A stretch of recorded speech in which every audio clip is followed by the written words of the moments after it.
Pick Podcast, Picks and Perspective with Chris Johnson. Palpable. Heyo. Yeah, I can hear you. Bro. This looks great. It looks great. It sounds great. You actually move and yeah, I can see your pretty face. I want to check something real quick. I feel like I might be using not this mic. I'm curious if it would help. Oh, no, it is using that mic. Dope. What's up, baby? Hey, I'm here, dude. Just waiting for technology to catch up to us fucking far-flung individuals. I mean, I feel like in a month's time you won't feel that way. Technology will surpass you quickly. Oh, yeah. Someday, but for now I've got more feelings than it does, so fuck off, technology. This is so true. Dude, have you ever watched the show Fringe before? No, what's that? Oh my god. It was do you know I think his name was Charlie from the Mighty Ducks, like the star of the Mighty Ducks. Okay. I kind of vaguely remember that.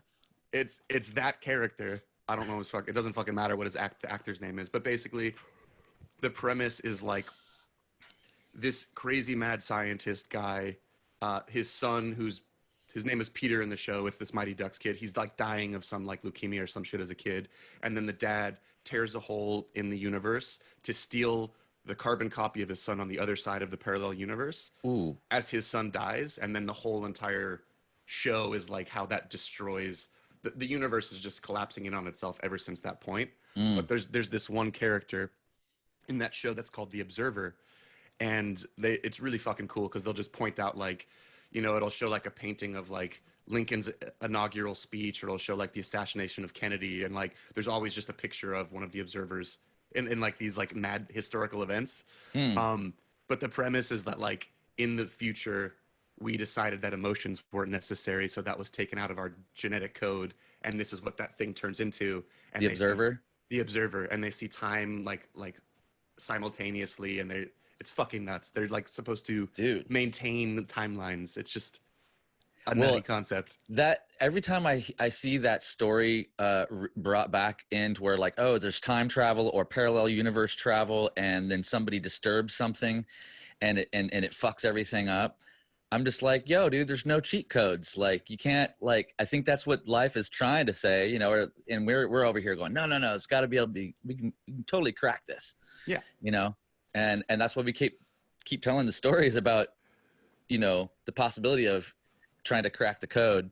And, you know, in some ways, like, I mean, hey, like, kudos, dude. Like, I think our intelligence has to explore that, what if it were just directly the thing that I want? How do I manifest it instantaneously? How do I get it without the work? Right? Tell me, dude. I want to know. Right. No, I mean, I think we all want to know. Even the smartest of us that know that, man, if you don't do the work, then do you actually earn? I mean, there's that question, like, do you actually earn the right to hold the fire if you didn't figure out the fire? But here we are in the future, holding the fire that we didn't learn how to manifest. You know, initially, we're just carrying the torch. What is that? On the shoulders of giants. What's that quote? Oh, I don't know, but I know what you mean. Yeah. But we stand on the shoulders of giants or something, like how everything that we have has been accomplished by everyone before us, right? Right. In a certain regard. Also, what you just said was really fucking interesting. Just the idea that like history retells the same types of stories over and over and over again, trying to get it in our fucking head. Like I forget who I was talking about this with, but we were talking about the concept of like the power of threes. Like why do religions always tell stories where there's like three kings come in on the desert? There are three, it's always three, and it's always the same story. And it's like, what is that? It's the subconscious. What does three mean to you? Well, the three things specifically is something that is, I think, just kind of like the topic of that discussion. But the interesting thing that my mind is now just like tripping on is the retelling of stories, like the fact that we subconsciously like have these books in our DNA that we need to like somehow manifest and retell for like the modern times and for the people that need to hear it. It's weird. Yeah. I don't know what that is other than like a let's exhale some weed smoke and go, yeah, that's weird. Yeah, man. No, I'm here. I'm here with a plate full of fine herbs. Yes, sir. I got backups in three different taste varieties over here for this Good. particular session. What are you working with? I'm working Curious. with this morning. The blend is I took some white runts and some pomelato, about 50-50, roughly Oh, 50-50, yeah. and that's what's in my raw paper this morning. Dude, Shout out to Raw. I'm one of the few guys that I know as far as weed smokers that like to come up with my own blends. Nice. I like I I'm do into what it. you I always do that too, man. I just combined hash bar, which is like the heaviest indica I've ever had, and then Really? I put like 3/4 mimosa, which is like a really gnarly sativa. Oh, I'm super into the mimosa. My grower here in NorCal was rocking the mimosa for a long time, and he just switched over to ice cream cake and white runts, and he's phasing out pomelato and mimosa, even though they're like good weeds, but like he's just not. Ice cream cake is like everybody's thing lately. Yeah. I don't know what it is, and I like it. It's good. That's the other one I have here, but I don't know. It's interesting that dealers have to stay up on like trends and be like, ah, fuck, I got to get a new stock of like. Yeah, I gotta blow this one out so that I can get the new shit, so that I can like not be missing a bunch of sales or something. Yeah, I Yeah. guess so, huh? You don't want to be like the not cool weed dealer.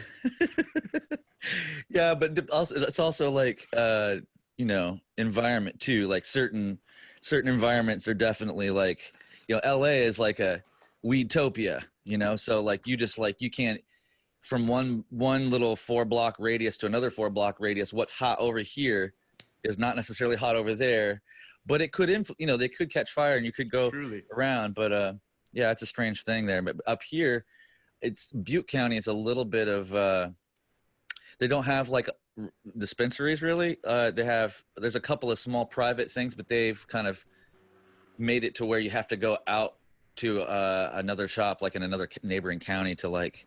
Are you close to like the what is it? Is it the Emerald Triangle, or is that where heroin is? No, that's the golden. That's the golden triangle, I think. I think that's it. That's it. Dan.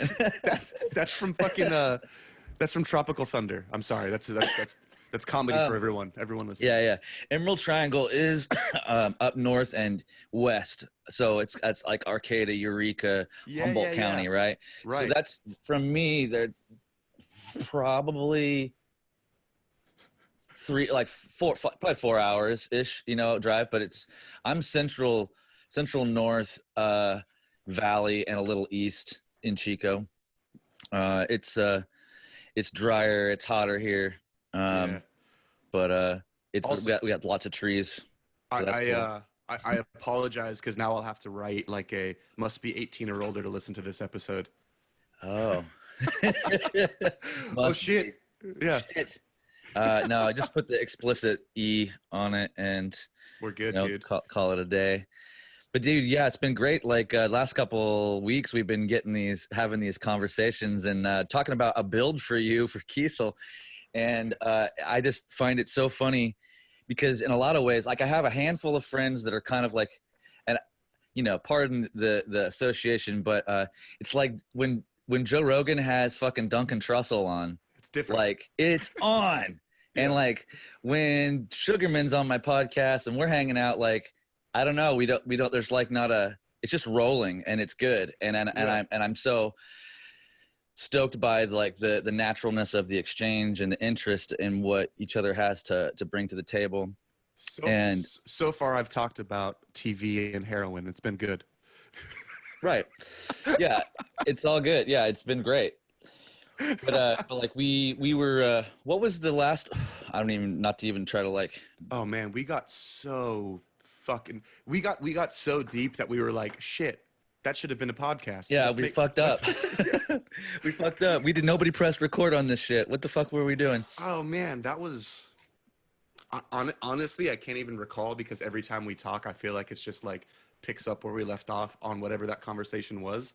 Regardless of me being super aware of the topic, it's kind of just continuing where we were. Well, let's do a little bit of formality stuff. Like to catch us up to where you're at with Ice Nine Kills. Was last we talked on the pod, man. like you were still fresh into the fold.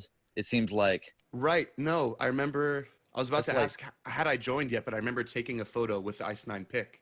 yeah, no, it So I was last was. year. It was like deep, like almost a year ago. I have to look at the date, but it was like over a year ago, I think. But That is nuts, dude. It's been fucking insane. I feel like the timing of that must have been like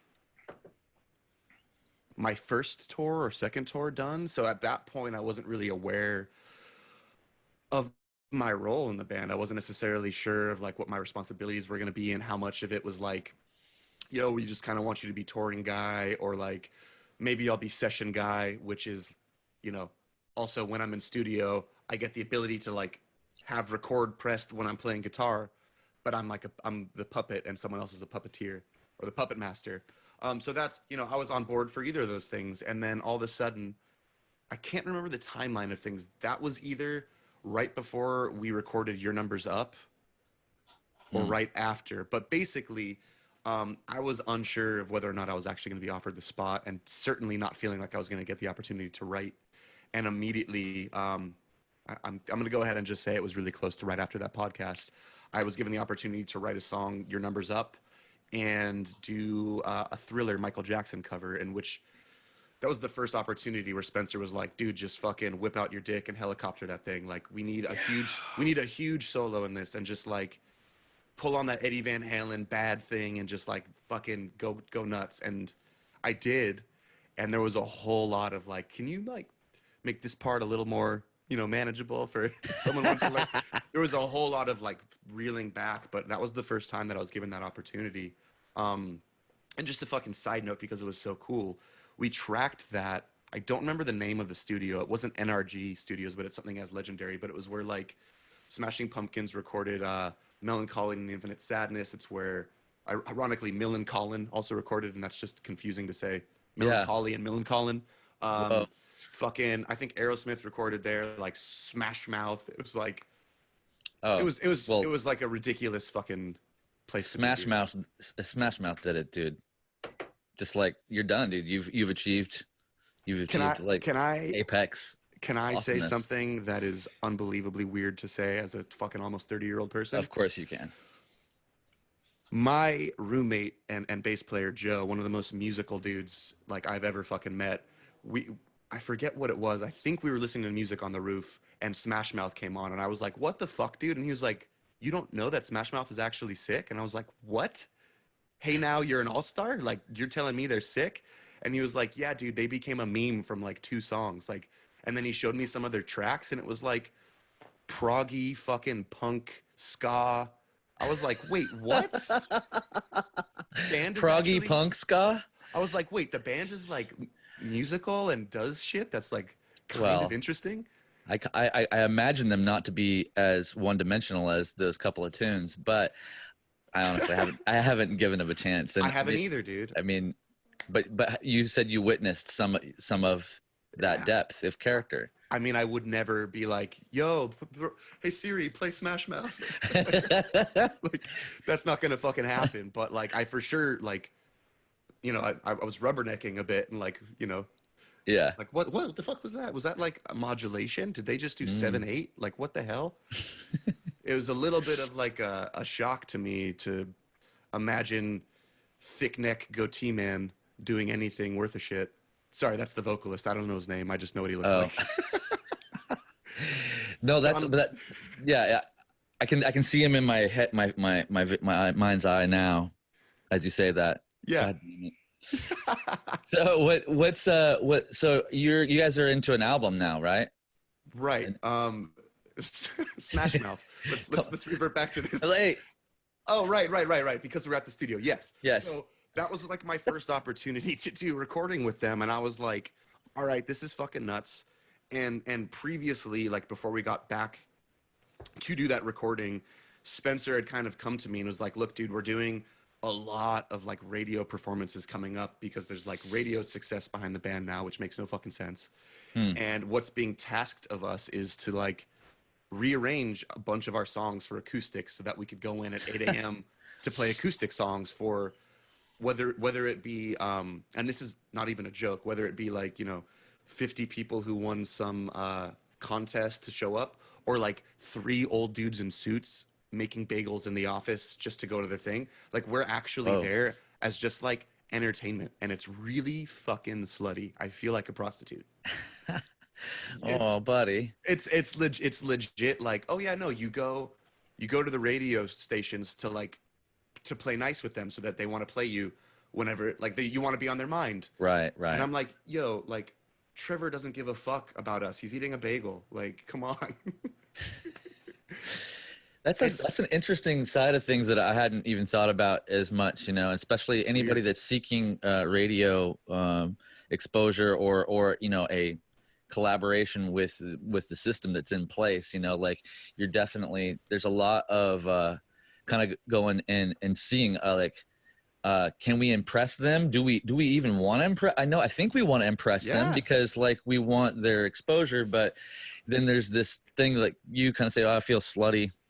You know, if you know, there's a part of it that's got to, you know, Yeah. back of your mind, you're like, this is just a game, and it's kind Yep. of weird to be It's playing this it's with when our art. it's when the politics of the industry reveal itself. That's where I'm like, ugh, I literally am like goosebumping right now. I cringe and I'm like, can't this just be about the music? Like, come on, guys. Yeah, And but it can't. it can't because it's about the people you know. It's about your track record. It's about the story that happened or is being told that people are believing. There's so many fucking components of it. But effectively, dude, like to get back on track, which is gonna be really hard for us. So let's see what happens with It's this whole okay. fucking yeah, It's whatever. circular. It's circular.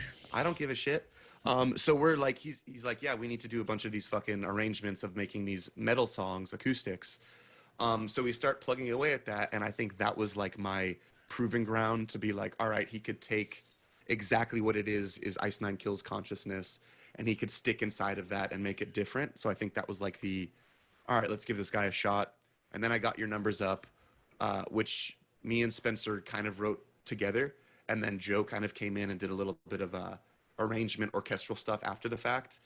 And that at this point is one of Ice Nine Kills' most popular songs, which is like Sick. for me just like a holy fuck, like what a proof of concept for anyone to have the opportunity to do. And then you know, fast forward to the pandemic situation, we were actually in Europe on tour with Papa Roach every day in the bus. We had a studio set up in our bus, and we had a recording situation where we had to totally just caught myself from saying the name of the song we're doing. Thank God.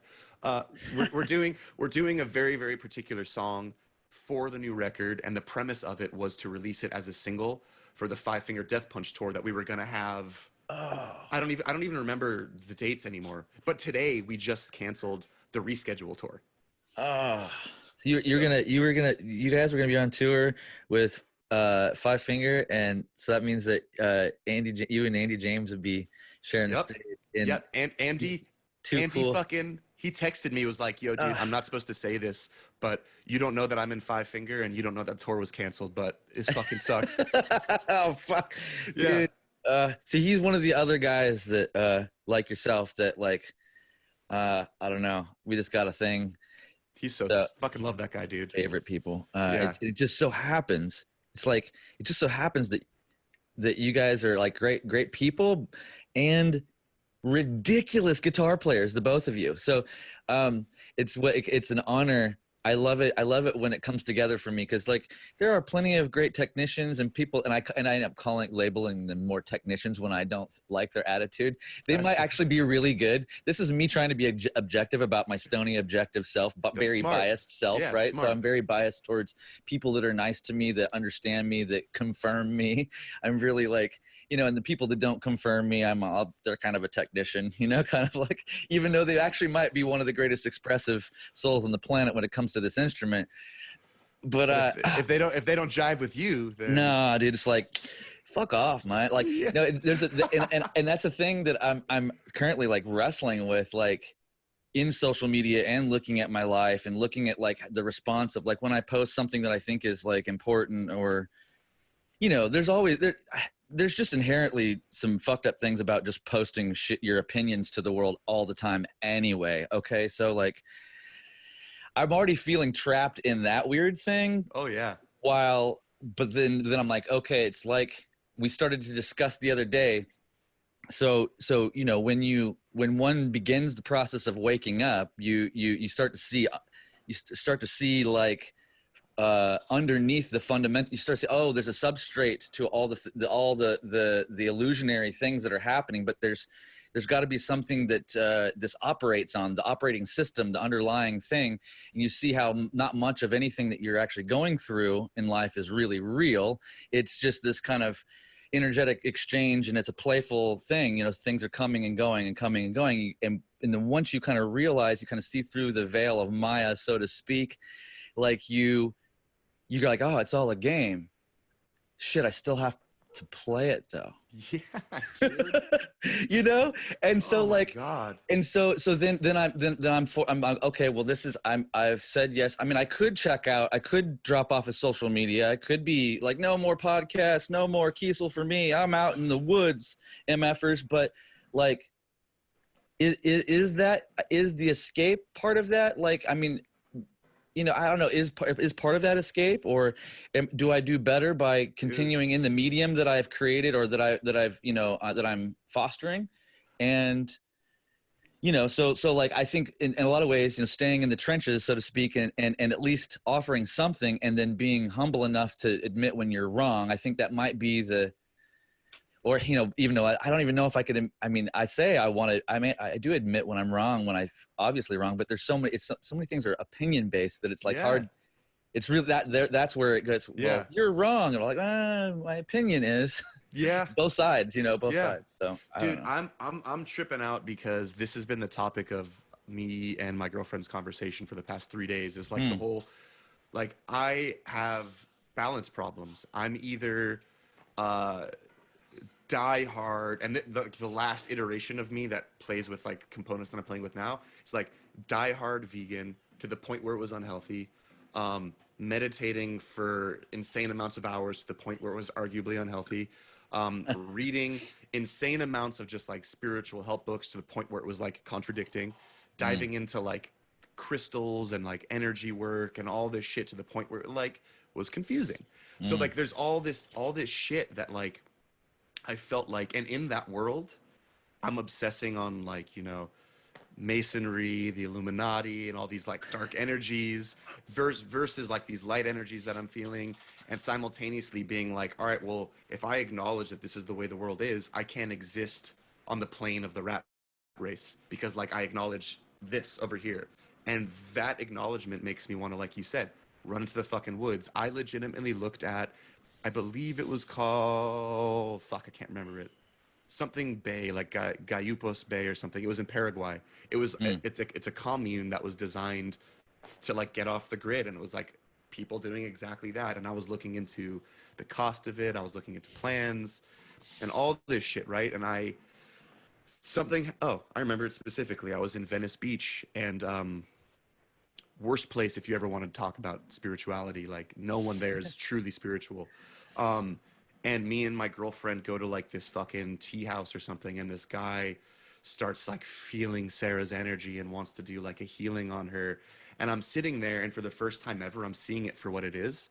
The guy just wanted money. He's absolutely faking his bullshit. He's sexualizing everything. And I was absolutely fucking disgusted. And at that point on, I was like, crystals are bullshit. I'm done meditating. Fuck veganism. Where's a burger? Like, I swear to God, it was like a flip or a switch that was flipped, right? And I'm now just trying to find a balance with that. And I was just talking about this like last night. It's insane. Just the whole like me getting into veganism again, having moved. Like I accidentally opened a box when I moved back to this house. That was all of my crystals. So now all of my crystals are out again.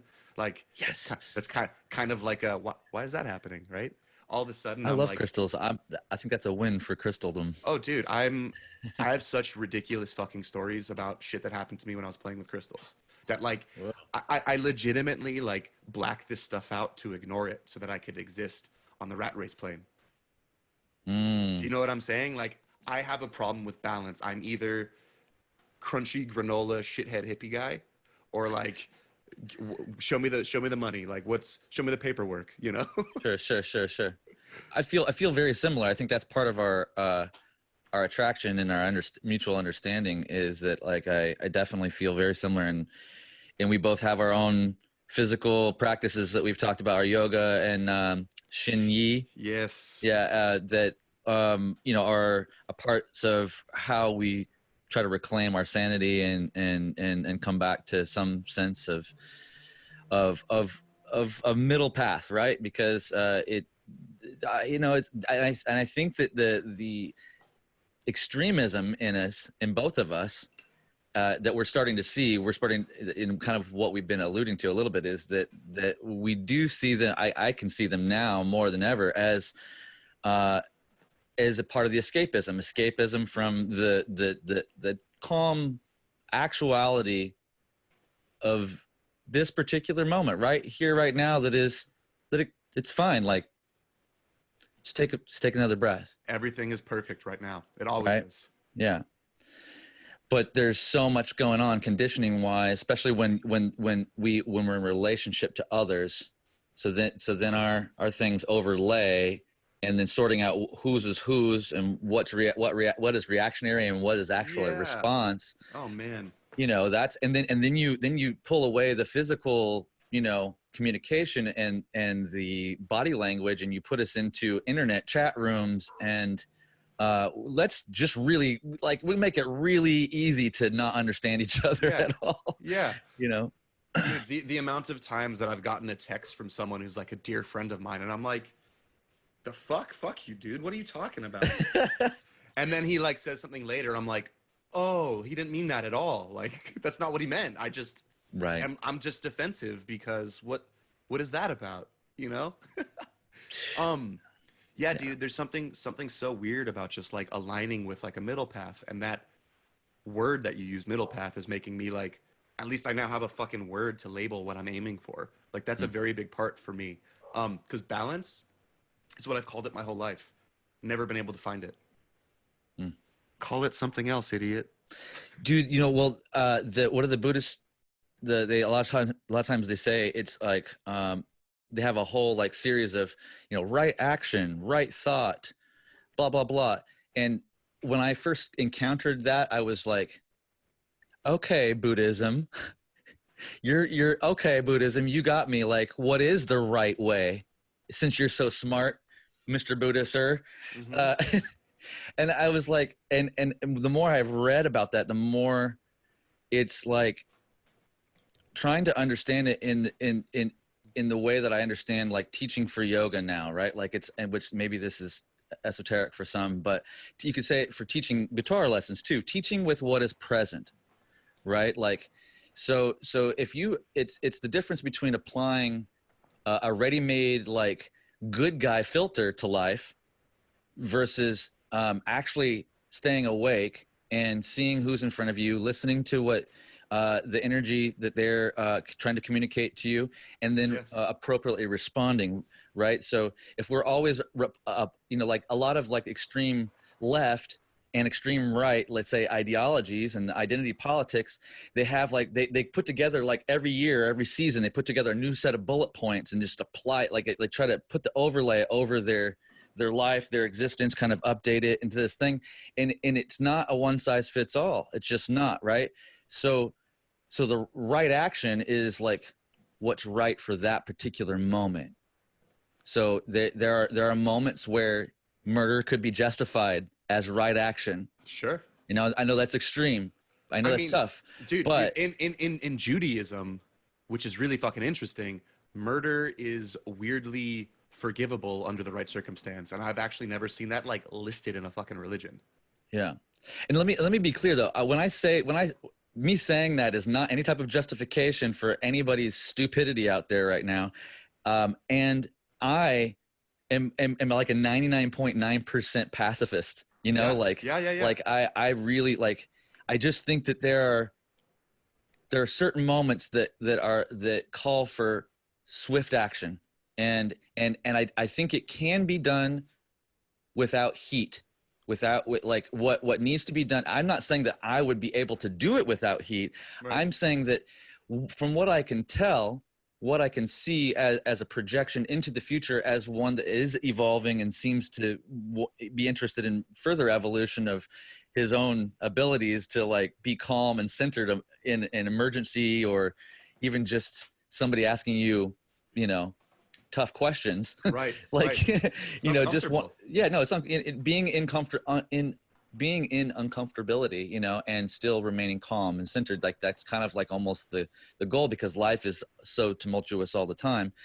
But I digress. Like what I'm, maybe I'm losing my thought. No, dude. I mean, You go like, for it. you're making me think of a very, very, very interesting, like, ancient Japanese proverb kind of fucking kind of situation, right? But like, there's this Buddhist and there's this student of the Buddhist monk, and they're like walking along on a hike, and they stop under a shady tree, and they're sitting there in silence for like 15 minutes, 20 minutes, an hour passes, and all of a sudden the student's getting like irritated and is like, "Master, where is Zen? Where can I find Zen? Like, teach me Zen." And then the master just points up and goes, "Listen to the stream." And then the student starts listening, and he doesn't hear it for a few minutes, and all of a sudden he hears like the faint like water droplets, and then he hears it like roaring, and it's loud as day in his ears. Loud as day is not a sentence, but let's roll with it. And then he's like sitting there, he's like, "Okay, that's where Zen is." And then he sits there, his irritability comes up again, and he goes, "Master, what happens if I didn't hear the creak? What would you have done?" And then the master waits 15 minutes again and goes, "That's where Zen is." And it's just like, holy fuck. Like, regardless of you hearing it or not, if you can be aware of the feeling you're having, that's where Zen is. It's like the outer observance of whatever the thing is. But I just thought that was like such a unique way of putting. I know that's not exactly what you were talking about. No, I love like, it. That's a sense. That's like the sense I got, and it's like, what do you do with like whether you're irritated or whether you're at peace? Yeah, I think that's what we're both describing is our aspects of the middle path. Yes. All right. Of the middle way, and like in applying middle path ideology to your life is like the balance point is not always at the same place. Okay. Like the seesaw is like, it's constantly shifting back and forth like this. Right. And you're working just to like shift it gently and favor it towards the right place so that you can keep walking the center line, so to speak. Right. And right. Like bumpers on a bowling lane. yeah, trying to, you know, just, I think, and that's, and what it requires though is to remain awake. Like, and this is the thing, and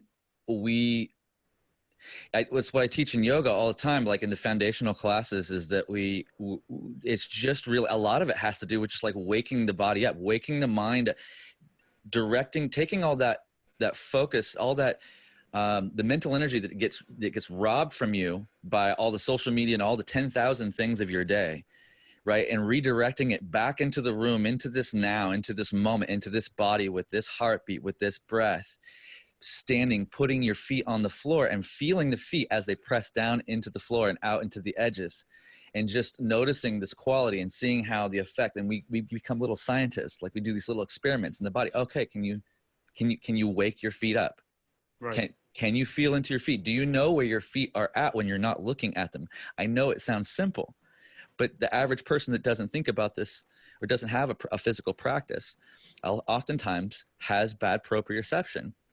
And that's the knowledge of where the body is without having to have visual contact of it, right? So is that like a spatial awareness thing with your own body, kind of? Okay. Exactly. It's like when you get to know your car really well, right? And then you know how to parallel park that MFer real easy, because you know about how far behind your head was where the bumper is, you know? And so when you kind of know about how wide it is, and and some people, you know, that claim to be bad drivers, obviously they don't practice or have bad proprioception, bad awareness of their own body at times too. Often it kind of can be a parallel, you know, and very trippy, because you're driving this meat suit, yeah, you know, around, you know, and like you should know where the foot is, or have I don't say you should. It's helpful. It's helpful to have an awareness of where the body is in space. It means it most often equals less injury,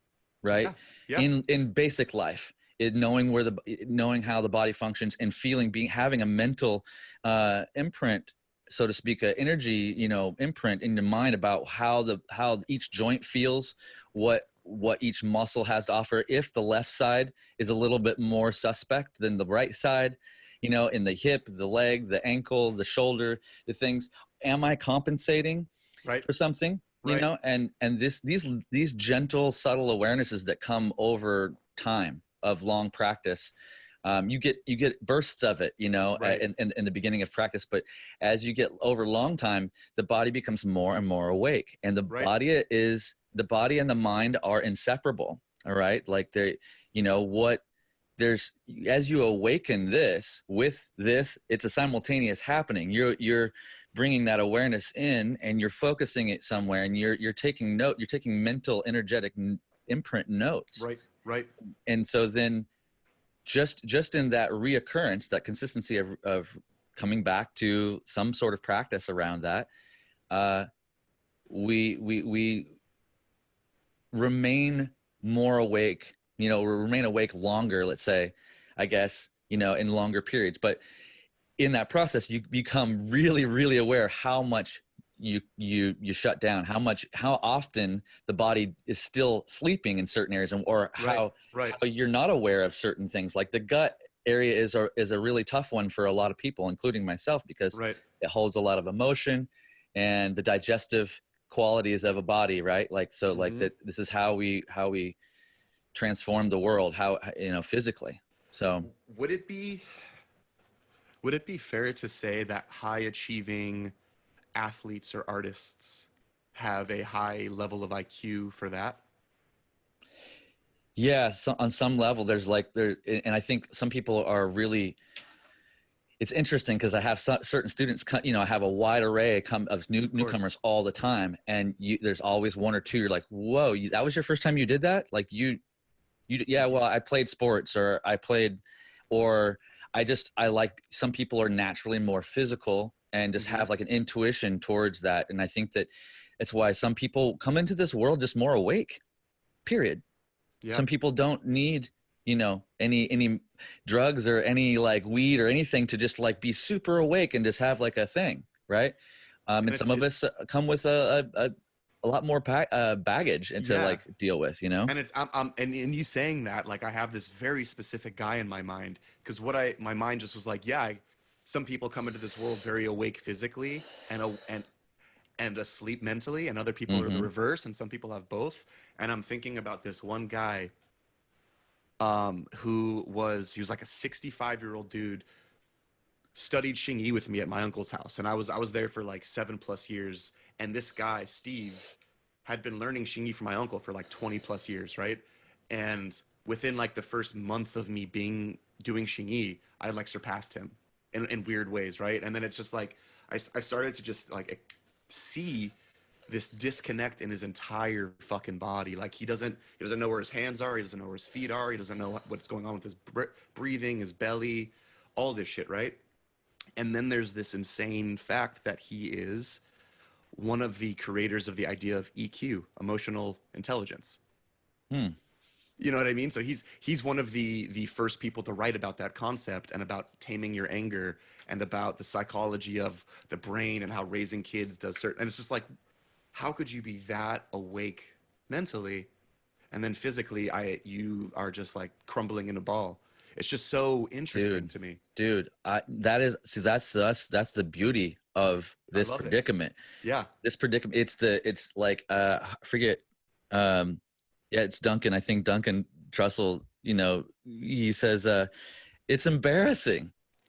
This being human thing. It's absolutely embarrassing, because, you on all these different levels, but as to speak to what you're saying, it's like, man, I'm really good at these things, but like I fucking suck at all this shit. But that is the weird paradox and predicament. You can be a professional. You can have all the badges of honor and degrees in one area of life, naturally or through accreditation, any of these things.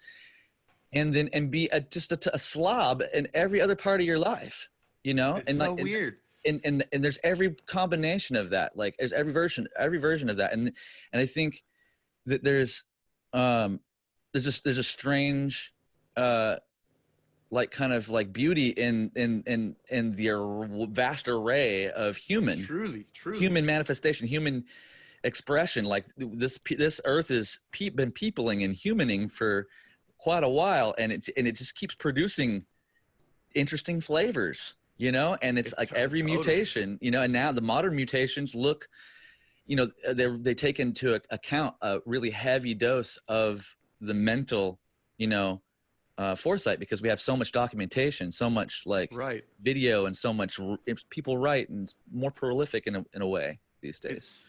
It's interesting. I'm also thinking now about like the concept of, all right, so this particular person's got, he's lacking physically, but just like Einsteining on a whole other level, and that's a mental thing. And then he's using his mental to put himself in a room where he sucks physically and puts himself there mentally for 20 years to excel physically, even though he's not.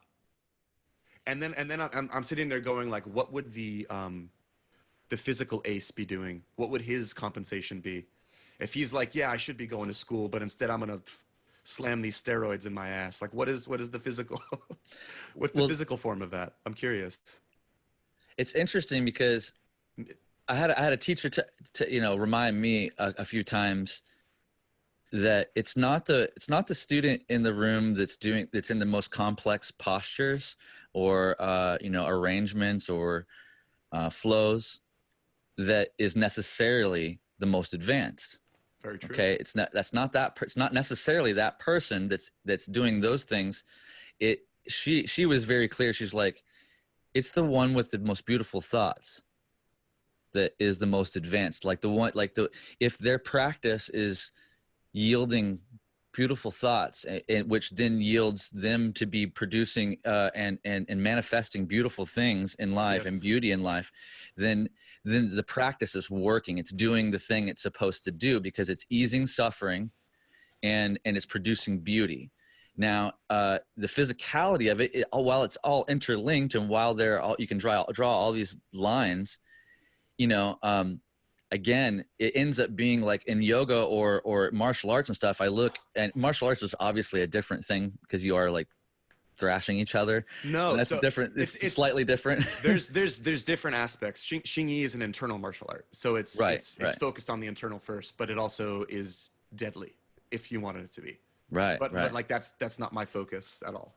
But I hear you totally. Yeah, just a flavor for that thing, because like, and I think about that, you know, because Alan Watts always references that the fool who persists in his folly eventually becomes wise, and I love that.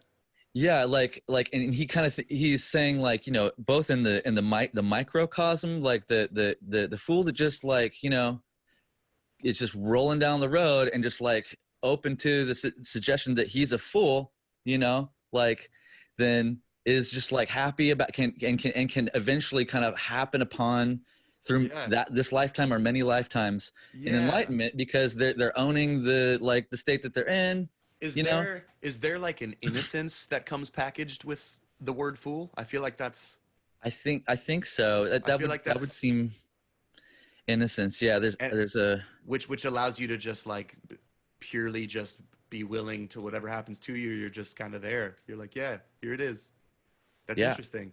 Yeah, because the what is it? The someone who doesn't like know that they're a dummy, that really like thinks of them.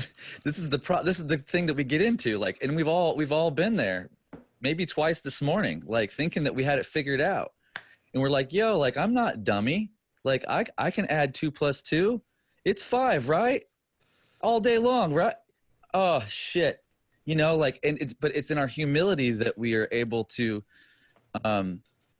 really shine. It's not that I'm not like anti-ego necessarily either. Like, I think that, again, once you realize that you're in a game, it's like, it's up to you.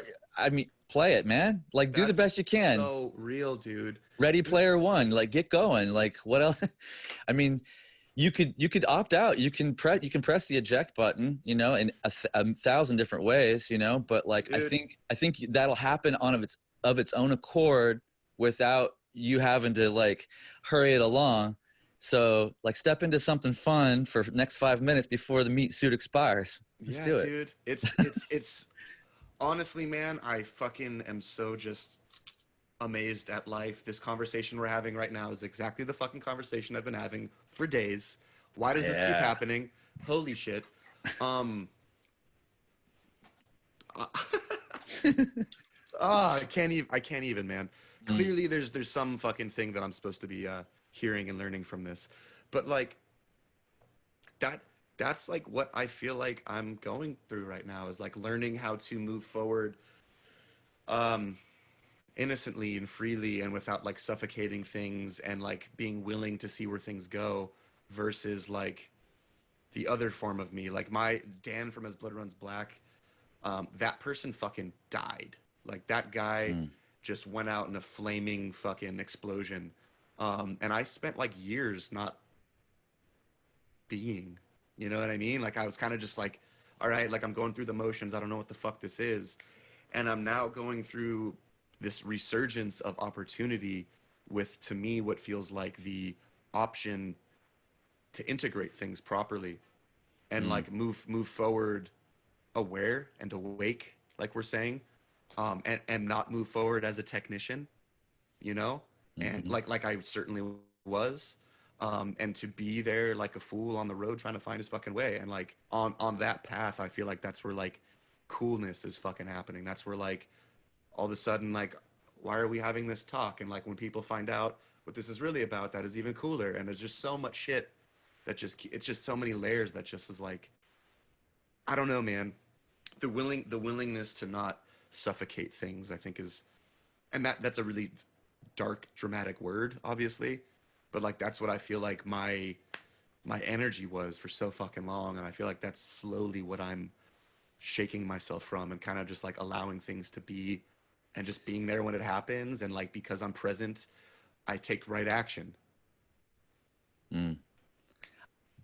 Dude, I think on some level, because we talked about the premise of the band that you're in, and like how it stands in contrast ultimately to a lot of personal like ways you hold yourself, and the way that you kind of interact with the world. But I just getting a hit that it obviously seems like an opportunity to integrate your shadow side, Yes, like to understand I want to things. accept it.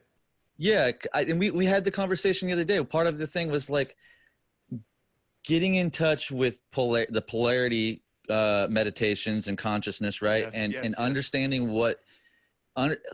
doing your best to sight and see the backdrops to the good that will be done, like that certain things, certain aspects, whether we like them or not, whether we can foresee them or not, the things that we aren't as stoked on end up being like the perfect like tension or rub in our lives Yes. to create like the coolest most advanced enlightened version of the thing, whatever that Truly, that needs truly. to come through us. So Dude, and everything shitty is packaged some dope hidden mystery prize that you did not even expect or know that was going to exist.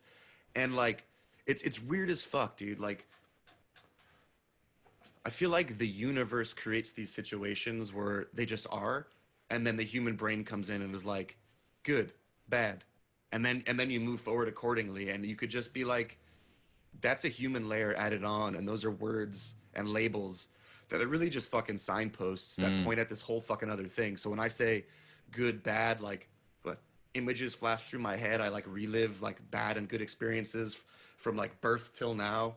Like, you know what I mean? Like whether it's like, when you like die and your life flashes before your eyes. yeah. I almost feel like any word has those types of connotations, and whether you like see that glimpse of like your life flashing before your eyes, that word is packaged with so many fucking unbelievably connotations that you have no idea how they got there, why they're there, and therefore you're using the word carelessly, irresponsibly, and it's almost detrimental in a huge way. So like presence is a huge practice, I think, in that. but also just taking a step back and not labeling the present moment, I think is an even deeper, like, just fucking be there, dude. It's the whole be here now Ram Dass thing. Yes, sir. Yes, sir. Dude. Oh, so how fucking badass is Midnight Gospel? Oh my God. I mean, Dude. we were talking, that's just my, like, that's my background shit. I just put that on Yeah. Netflix. It's probably on right now. I don't know if Sarah turned it off, Oh, but man. it's like, I wake up, I put that shit on when I'm in the kitchen cleaning and making breakfast. That's just like good juice. I just like, finally, I'm like, there's been a bunch of really great things that have happened in the realm of being a human in our age and time and growing up, a lot of great art and a lot of great things. And then there's Duncan Trussell and the Midnight Gospel. And I just like, it's like I hold it on this equal footing with like Rick and Morty, basically, where like Rick and Morty is a whole nother level, but it's an equal thing and same lessons, same lessons, man. Just different messengers, but it's really, really incredible. And I really love the quirky world that he and the animators have created, and the characters and the lessons that they're willing to explore. Like that, I think that episode 5 with I forget but it's when they're in that soul prison, and he ends up interviewing the soul bird for the wayward souls that they keep killing each other. Dying and dying, and so he has to go through that process.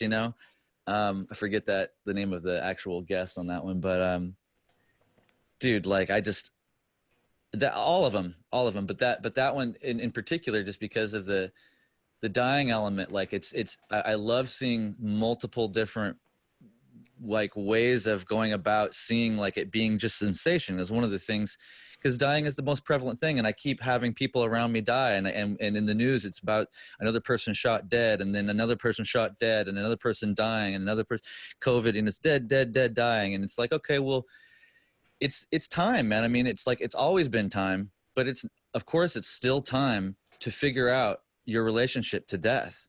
It really is. It's like is the moment that you wake up to the reality that this meat suit will definitely expire, like, and it could be soon, and you could have 40, 50 plus years left. I don't know, but 50 seconds. Yeah, it could be 50 seconds. That it is inherently your work as to align yourself to have a good death. Like that's through the yoga kind of lineage. It's like it's the obvious thing to do. The right action would be is to like so some people do it, kind of almost like socially pressured wise, like, throughout history, like, oh, like a heroic death is a good death, right? Sure. Like, we throughout ages, there's always been like, good deaths and bad deaths, essentially. Right. And true. It's just the way it is. Like, you almost kind of like, oh, they lived a good life and had pretty good death considering, Hold on, dude. You just used the exact, this is trippy. Good life, death, right? And we're like, well, all right, that life is tight. Death is fucking not tight. Like, who wants that? Right. And then I'm sitting here going like, well, that's fucked, because life and death, like, those are two halves of a fucking circle, right? Right. They go together and are the same thing. And then I was thinking like, oh, that's kind of like we were just saying that with good and bad, and now you're using the word good death, bad death, and I'm like, that's just redundant. Like, we got to stop this shit. Yeah. But so yeah. Even your thoughts about it. Yeah. Like, and I think, I think that's they talk about the like even Christianity, everybody's like, oh, you should be, have repented in the time of your death, be ready to go meet your Lord, so to speak, so make sure that you've repented and da da da. So, but I take that as like, having your eyes on the infinite, God, no God, I'm not even trying to tell you. I mean, I have my own beliefs, but like, it's none of my business. But I think there's some sort of, there's a center a central spirit of existence that we can agree on. We're currently at least experiencing some aspect of existence. If we're listening to this, if we're participating in something, even if it is the Matrix, it's fine. Like once you realize it's a game, it's a game. You then do the best version of the thing that you're here to do. Then, like, even if it's right, sadly, if it's to do a bunch of horrible shit, like, get at it, man. Like, we need a backdrop for the good shit. I don't want to encourage your fucking stupidity or, you know, your violence. I don't want to encourage that, but like, if that's who you are, then get on down the road. There's the road talk again with exactly what it is. What's the difference between being a fool on the road versus being stupid or stupidity? Well, I think stupidity is what most of us are. Yeah, because we know better and we still don't. Is it negligence? Maybe there's like yeah. I think stupidity is tied to negligence or and ignorance, ignoring the something in front of you. You know, and ignorance seems blind. Like when we say ignorance, like, oh, they're ignorant. You know. But it was in front, you know, and so there's like a blind ignorance, and then there's like an active ignorance, which is more stupidity, I think. Yeah, as we're foolish is just not knowing. Yeah, well, I think, yeah, and I think the fool that Watts talks about, I think, is like the one. I mean, he actually basically calls us all fools. Basically, so it's like, look, no matter where you're at, no matter what you're doing, no matter how badass, you don't get it, and you won't get it until you go through all the things till you fuck it up. Every possible time that there is possible to fuck it up, you have to fuck it up all those times. Multiple lifetimes within this lifetime, and then multiple lifetimes on top of this finite lifetime, so that to kind of finally come clean, because you're a sliver of God that is masquerading around as this tiny little, you know, sliver of the cosmic energy, and that's the greatest gift God ever gave himself, was to forget that he was this all fucking powerful, you know, and nope, I'm gonna cut that off. I'm gonna smoke a bowl of fucking Dan Sugarman and Chris Johnson, and I'm gonna be born in this year and that year, and we're gonna have a podcast at some point, and it's gonna be here today on this Thursday morning. You know, we're gonna smoke weed and ponder the ways that we aren't God. Oh wait, but are we? Well, are we? Because maybe, you know, we just have amnesia. I am loving the fact that God would make a choice to shit his pants. Hey, he's a fucking comedian. Deal. But if you're he's the ultimate comedian. Like, so if God, think about that, like, God wants the ultimate trip. He wants to experience the capital THE everything and everyone. So here he is fucking it up through each one of us hundreds of times. Yeah, shitting his pants, fucking doing all the stupidest things, just to have the experience of, like, I'm not omnipotent, you know, or whatever that word is. I'm not like all seeing, you know, and then wait, that's what enlightenment starts to come around to. It's like, oh wait, but if you know, and this is just like based on our most standard, you know, kind of cosmological like things. None of this could be real or true, like, right? Like, I mean, it could be any number of things, Matrix style, like, you know, like we don't even. Fuck, dude. We don't look like this. We look like something else. Are we connected because your fucking Matrix plug and my Matrix plug are like the same fucking serial number or some shit? Like, yeah, maybe we're clones in the fucking, you know, in the resistance, dude. Hey, I'm with it, man. I'm a fool on a path with shit in my pants. Dude, I got my dai is poopy. Yeah, my dai is poopy. My dai is poopy. Man, that's it's embarrassing. It's embarrassing as fuck, this being human. And I think I really I love the path of sorting it out with people such as yourself and the world in general, but like somebody that's quick on their feet and mentally present, like yourself.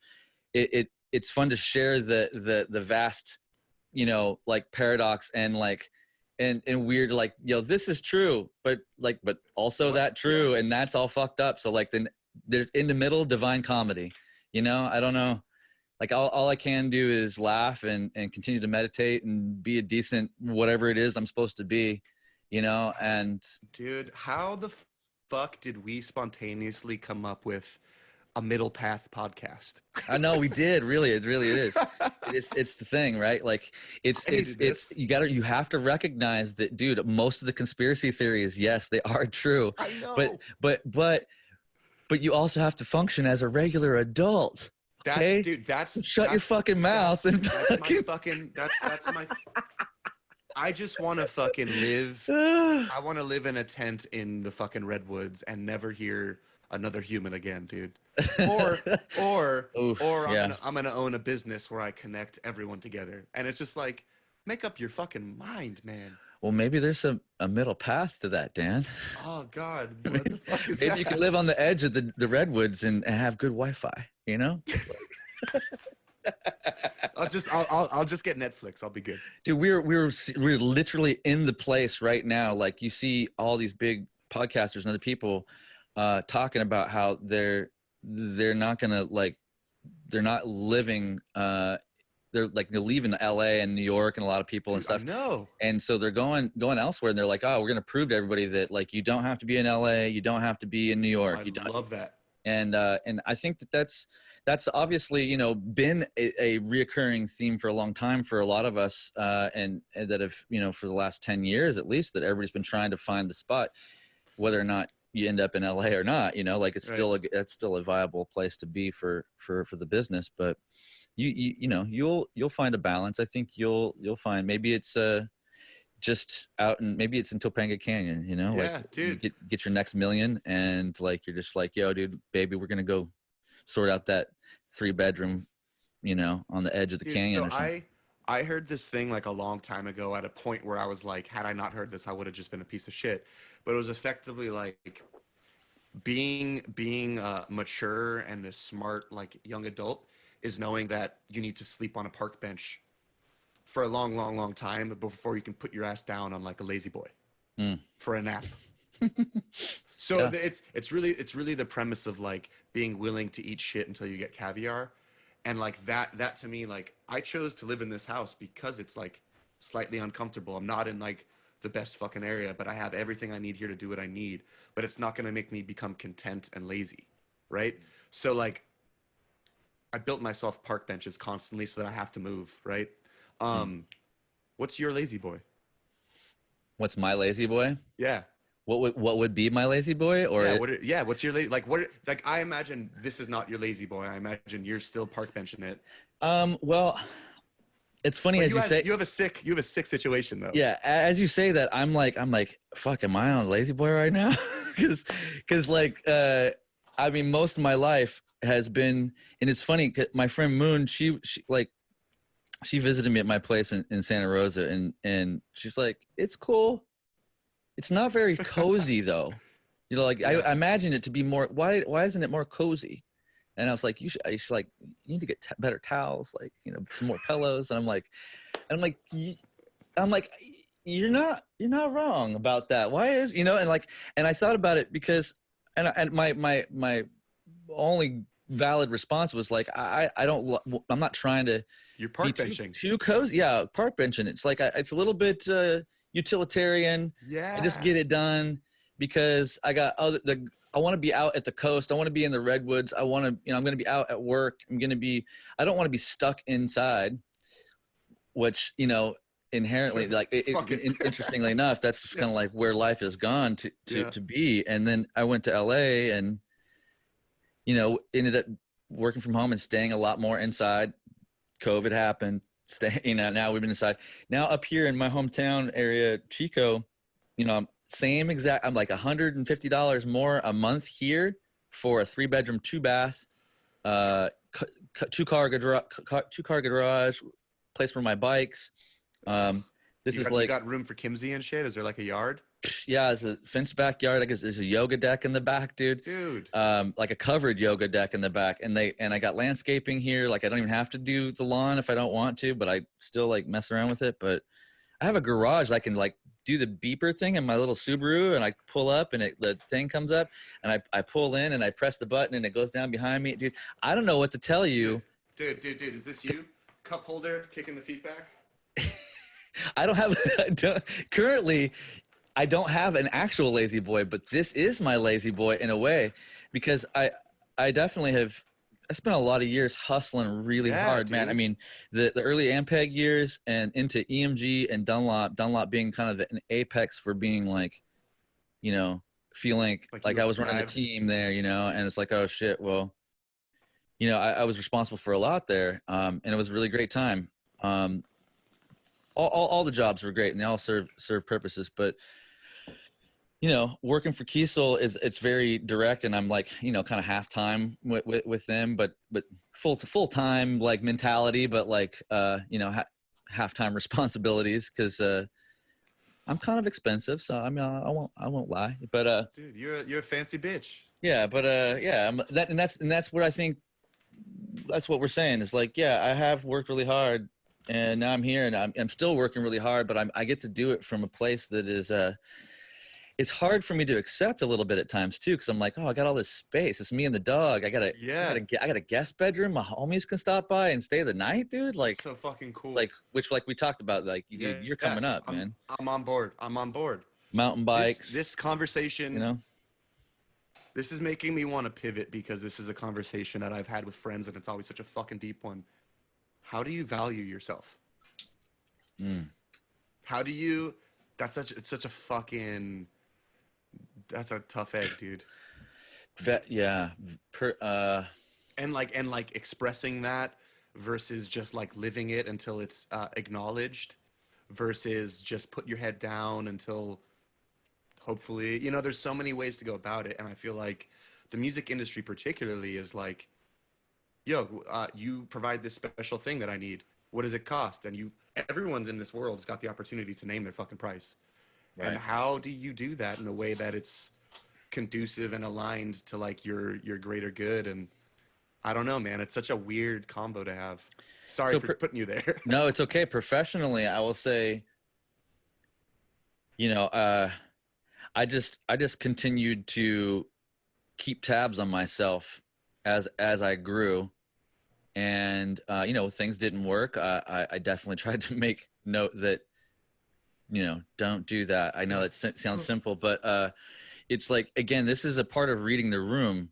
Like, and I think when somebody practices stillness of any kind in their life, that eventually you come around to being able to read a room. And then, you know, and that doesn't mean that it you don't sweat in sweaty situations. It doesn't mean, but like, you have just a little hair's chance of like turning the tide towards your favor if you're taking slower breaths and, you know, paying attention, right? And I noticed when I just put my head down and kicked a lot of ass. Like in the Ampeg days, I was like, dude, I got an opportunity of a lifetime. I will do as much of this as I can possibly do. Right. So I'll basically say yes to almost everything and go and try to go do it. And that just, you know, and I loved it. And I seemed to try to meet the thing where it was at and what it needed. And so, you know, it's hard to say like if it was my efforts that actually did it, or if it was just me out doing the thing, my chemistry with the world that allowed it to be so successful or whatever. But other people saw and said, hey, you look like you're valuable to our thing, you know? So EMG was like, hey, like, let's talk about you doing your thing here. And each time was an opportunity to say, cool, well, like, I need to recap and kind of do my list again, my inventory, and say, look, I'm at least, and every time somebody would come to me that way, I would say, I'm at least, you know, $20,000 more last time valuable than the previous paycheck. Yeah. And they would always be like, okay, dude. And so you do that 3 or 4 times. Oh my God. Yes. And one of the most ridiculous things that I heard and then tried is if someone says okay to your price, then you didn't ask for enough. Right. Right. Correct. Yeah. And I really learned that, I mean, I don't want to, put up private stuff necessarily, but like, I really learned that in the process of, moving through those couple companies, and there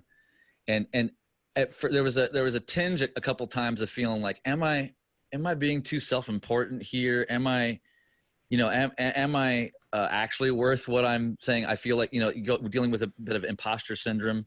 Like, am I actually worth the thing that I'm asking for? And, but then I would come home ragged from being, leaving the house at 7 a.m. and not getting home till 3 a.m. the next day. And dude, I'd be like, you were a product that was put on the market, and the market decided, yeah, we like this Chris. So like the fact that the money was coming in and you were earning that, so to speak, and you felt like an imposter, which is something everyone fucking deals with. I think no one else would agree with you because the market had already accepted that. You know what I mean? Like, I don't know. Like, it's like once it's agreed upon and then believed, like it's just that's what you. I don't know. It's like a weird. Because I struggle with that shit constantly, man. And like even in As Blood Runs Black, it was the opposite. I was like, yo, this is fucked up. Like I am risking my fucking life, and I can't pay rent. Like what the fuck? Yeah. So it goes on both ends, and like the reason why this is something that I want to talk about, and it's because I've struggled with it on both ends of being like way too hard because I got fucked, and then I got too lenient because everyone was being nice, and then it's just like it's a fucking middle path, man. Yeah. It's such a weird thing, dude. But like oh god, like the whole. I'm like anti-religious, and in fact I'm Jewish, so the fact that I'm gonna say some Jesus shit is really funny. But there's like there's this shit in the Bible that basically I'll make it sound all cool so it doesn't sound like some Bible talk. You can talk all you want, baby. It's basically like sit at the shittiest spot at the dinner table so that you're invited to sit next to the host. And it's the concept of like by humbling yourself so much, you almost like embarrass the host too. It's like the way I see it, and then they're like, no, come here and share this steak with me. Right. Those who would humble themselves will be exalted. Right. Yes, that was the exact sentence that I didn't want to say. Oh, okay. just because it's Bible talk and that shit hurts my dick. No, like me too. But I'm also like I was raised in that. My mom's still very Christian. We have pointed conversations. We just had pointed conversations about the validity of the Bible this last week. I mean, we talked about this. And she's the cutest thing of all time, man. I love my mom. She's the best thing, and I obviously I wouldn't be here without her. I love that she accepts her primarily yoga, Buddhist, Hindu, mixed universalist son that still embraces Christianity on some level into her life, and will actually have the conversations with me. I love that, dude. It's really good. That's mom right there. But her mom, my grandma, was strangely similar in these little ways of acceptance of certain things. And so I forget where I was going with that, but what was the Jesus? It was about Jesus. Yeah, I don't know. That's a whole nother path to go down. Like, but I wanted to back up for a second though and just say, that personally, when it comes to personally valuing myself, like on my like less like it's like not financial. Take the professional. I mean, they're connected, right? But take that professional like resume, like motherfucker, I've been doing this shit, like type of stuff out of the mix, and there's a combination of like when I get objective about myself, and I'm always trying. Okay, I'm trying. Yeah. Just try to relax. What a fucking joke! What a joke! Trying to be objective about myself. I mean, it's cute. That's a pretty subjective thing to say. It's a really cute gesture, and it's like virtue signaling at best. Like it's I don't know. I think when I'm making good decisions for myself and it's like you were asking me like, what is stupidity? It's like, it's like knowing what to do and then just like not doing it, Right. being a fucking dumb fuck. Right. And, when I'm not being a dumb fuck, I feel like I'm valuing myself highly and well, right? Like when I'm being softer with myself, I'm making mostly good decisions, allowing space for my creativity, allowing space for my physical wellness on a regular, consistent basis. Right. And then and for me, I have a little bit of a food thing. Like I have, I've always kind of done a little bit of emotional eating, so, and it's just like, if I get all the things kind of going, then I'm doing better. And I have to stop myself every once in a while. I'm like, oh man, like you having cookies like the third night in a row? Do you need cookies like right now? Or are you just stoned? Like, it's cool. You don't need to cook. Maybe you should drink some water, and like, I'm like, oh yeah, I don't need the cookies. Like, and I feel good. Like I feel like I'm valuing myself. I mean, there's no way, it's like, there's no way that you're to not like value yourself ultimately, I think, like, Right. because even in the foolish way, Yeah. or but like this is in a conscious way, when I feel like I'm kind of in line with my own kind of basic ideals, the things that I kind of set goals for myself, and if I'm Yeah. knocking those out, and I allow myself to be a bit softer on the edges around it, because man, any day, right? Like maybe why would I be extra harsh on myself today about the thing? Today might be the day, man. And, Yeah. and if today's the day that I get hit by a random object or, car crash or like just fucking heart attack, I don't know. I'll be 44 in a couple months. Like, I don't fucking know. Anything's possible. Yeah. And this is 2020, bro. This could be it. Like, I have so many different people seemingly pass away. So anyway, man. I guess I really just do my best to like show up each day and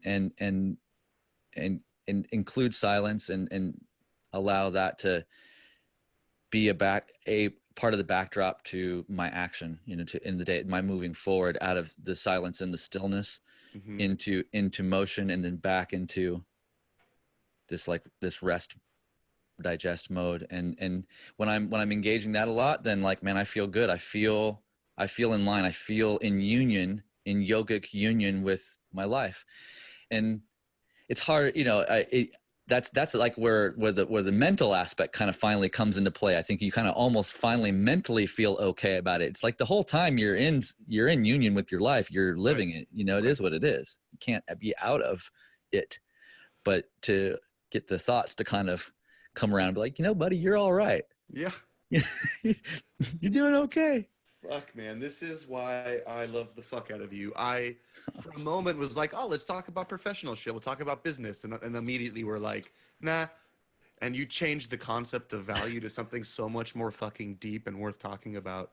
And it tickles my balls. And also, we'll never talk about a guitar ever, because I just know I don't think it's going to happen, dude. It hurts so good that like that this is the third time that we were gonna like, I think it's hey the man, fourth. we'll talk about this guitar, but like, nah, let's talk about other shit. Yeah, I don't care, dude. We'll get to the guitar soon enough. It's fucking, it's awesome, dude. I think you need to come visit. It's like really like, we'll sort it out. What's the hour? It's like 9 hours away, 8 hours, 10 Yeah, hours? like with a couple of luxury stops, you're probably looking at 8.5, 9 hours. Like a little scenic stop and a lunch or something. Yeah, it's super easy right up the 5 though. Once you get closer to Chico, like the GPS generally takes you off into like kind of some back roads to get here, because you could kind of like take an L, but it's a little bit longer, and so you see a bunch of orchards and a bunch of irrigate. It's just really nice. It's a nice drive. That's dope. Yeah, I'm gonna have to do that. Yeah, 100%. Yeah, dude, my mountain bikes are fucking on point right now, dude. Like I've got two. I've got the 29er and my regular 26. My 26 is like a all carbon aggressive trail like bike, and then the 29er is kind of like a chiller, like it just climbs. It doesn't give a fuck. It just like, but it's not really like super quick or ultra maneuverable, but it'll just go over stuff, and you just keep going, and it's fine. Is this a world of shit you're into now? Mountain biking is like a new hobby? No, it's not new. It's like Oh shit. I've always been into mountain biking basically since since arrived in my sphere. It's like, oh my God, like stomper tires on a bike. Like I always wanted stomp, even on my like BMX bike. I wanted the biggest, knobbiest, not the ones that were like, I just wanted the ones that like looked like a big boot kicking, kicking your face or something. So I get the whole time when I lived back here in Chico, I had all these different mountain bikes through the years and BMX bikes. I just love bikes. I have 3 bikes right now. I've got 2 mountain bikes and a dope road bike. But yeah, I need to get a fucking bike, dude. I'm bikeless. It sucks. it's well, and it helps to be somewhere where, like, I mean, I roll out the side door of my garage and I can ride anywhere up into the park or around this beautiful tree lined streets all around Chico. Out of Chico, I could ride out in the country all the way over like 30 miles one direction to a buddy's house or whatever. I could make big country loops if I wanted to. Man, your lazy boy sounds dope.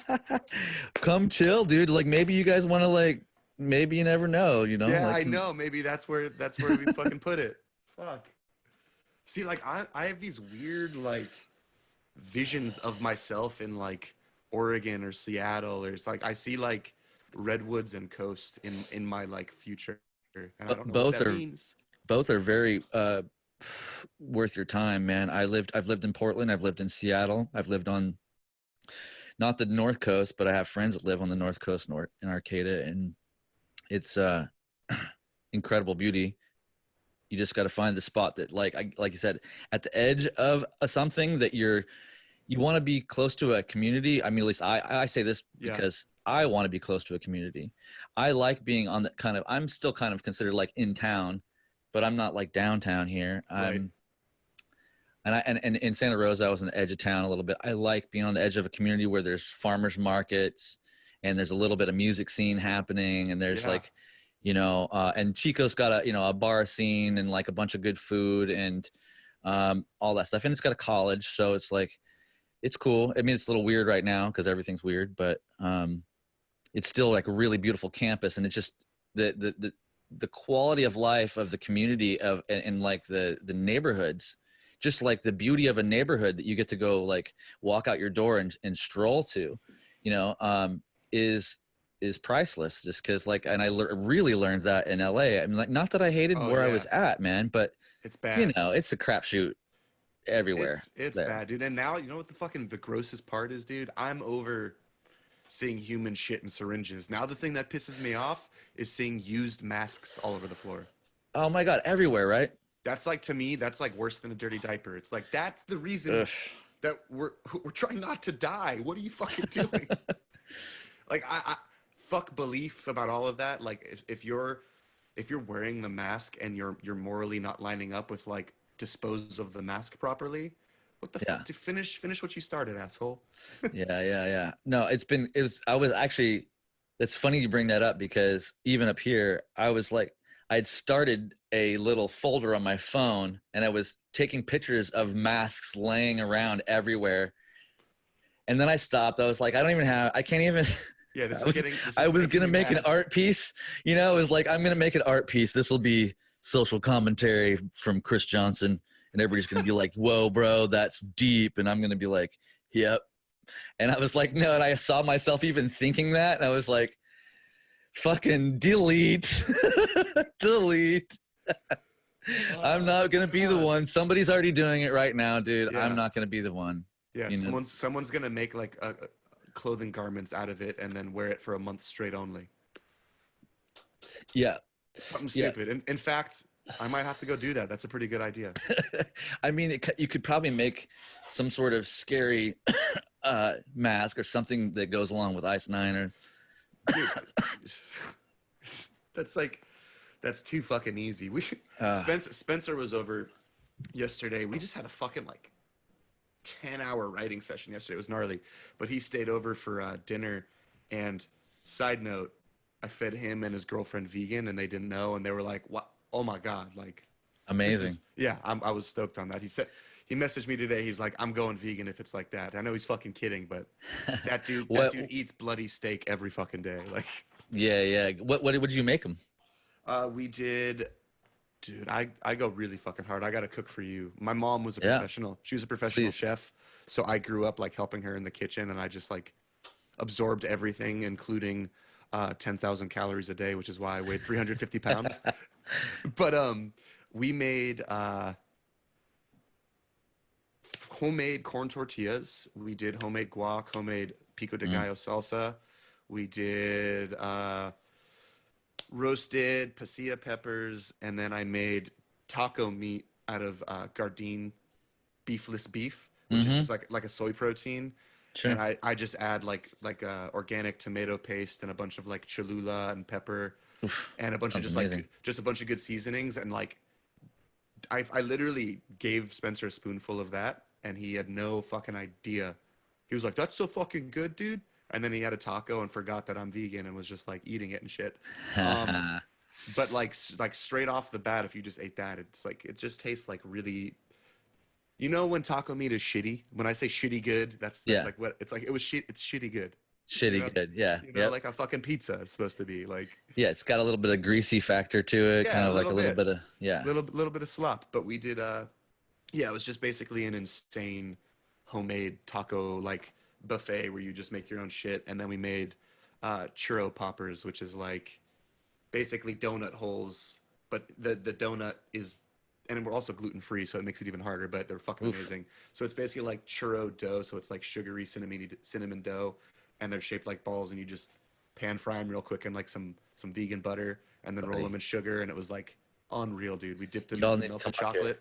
Yeah, yeah. Come stay with me. We'll play in the studio right here. We'll work in the studio for a couple days and go play outdoors each day a little bit, and then and we'll cook. Dude, that's my shit. We should Oh, dude, like we should do like a just an episode or do some sort of live like cooking show or something with you dude, and your like. Are you gonna do something like that? I'm already on it, man. That's I'm making a vegan cookbook that's going to be comprised of like all of my shit, and I'm just going to be getting a bunch of perfect. recipes from other musicians that are vegans. And then I want to make a cooking show where when I'm on tour, I just go to these dudes' houses and we like film shit. Otherwise, I'm just like posting cooking videos and shit. Yeah, But that's like a very big part of what I want to align with. Food and health food specifically is I like love a it. really really big part of my life and like the focus of my life. Like we after the session we were cooking for like 3 hours yesterday, and Spencer and Nadia, his girlfriend, were like, "Do you guys do this every night?" And we're like, "Yeah, it's fucking crazy, but we do. Dude, It's that's nuts. awesome. It's a lot, dude." Yeah, but you when you have a community, when you have at least a community of one other person that is committed to that process, then It's it the makes it. best. You get into a thing Yeah, and it kind of you fall in love with the yeah, form, right? dude. Oh, and also just because I know you would give a shit and this will make you happy. The only reason I brought up Spencer and yesterday, based on you mentioning the masks, is Hmm. because when we were at dinner yesterday, he was playing with Opus, my dog, and he was like, "Dude, we need to do Ice Nine Kills dog toys." Oh, And like hands and stuff, or like yeah, I was like, "Oh fuck, dude, we could do a themed one for every single song on the album." And he's like, "Holy shit, like that's it's a like whole body mind of parts. body. It could be like we do. I mean, for anyone who does or doesn't know, all of our songs are based on movies, so it could be like anything from any fucking movie. It could be Jason's head. It could be a shark from Jaws. It could be Mm. Freddy's hand and glove, and it's like a chewy, squeaky toy. Like, there's a million things that we could do, but if it was like a band branding dog toys, that's a market I've never seen entered into. Yeah, yeah. I don't know. No, I was stoked on the idea, dude. that's awesome. I actually, I haven't seen that either. I keep wanting to do a just like a small line of dog stuff because of my dog, Yeah, because of Kimsey. I want to make it. I want to call it Woofa Wear. Just call it Kimsey Woofa.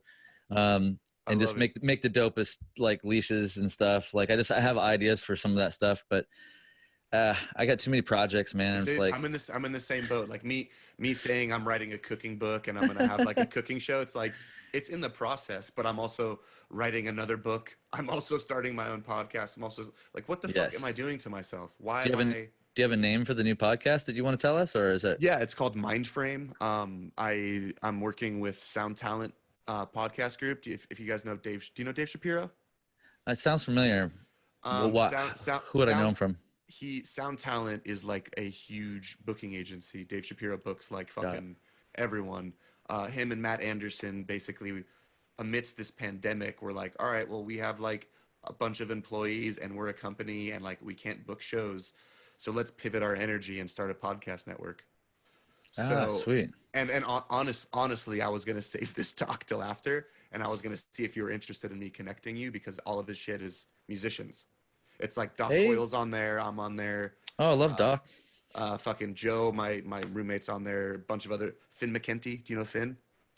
That sounds familiar too. I don't know that I know him though. Punk rock MBA. It's like all about like the background of like band shit and just Maybe I won't. Maybe I don't.